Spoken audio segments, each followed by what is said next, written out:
আসসালামু আলাইকুম প্রিয় সুধী। আজকে আবৃত্তি করছি নির্মলেন্দু গুণের কবিতা শুধু তোমার জন্য। কতবার যে আমি তোমাকে স্পর্শ করতে গিয়ে গুটিয়ে নিয়েছি হাত, সে কথা আমার ঈশ্বর জানেন। তোমাকে ভালোবাসার কথা বলতে গিয়েও কতবার যে আমি সে কথা বলিনি, সে কথা আমার ঈশ্বর জানেন।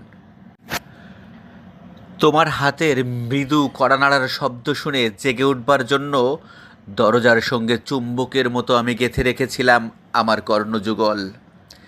তুমি এসে আমাকে ডেকে বলবে, এই ওঠো, আমি এসেছি, আমি। আর আমি একই শুনলাম, এমন উল্লাসে নিজেকে নিক্ষেপ করব তোমার উদ্দেশ্যে।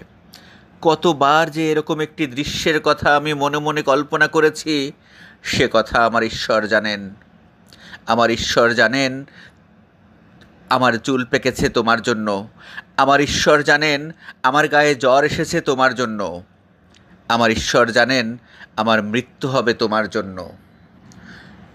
তারপর অনেক দিন পর একদিন তুমিও জানবে আমি জন্মেছিলাম তোমার জন্য, শুধুই তোমার জন্য।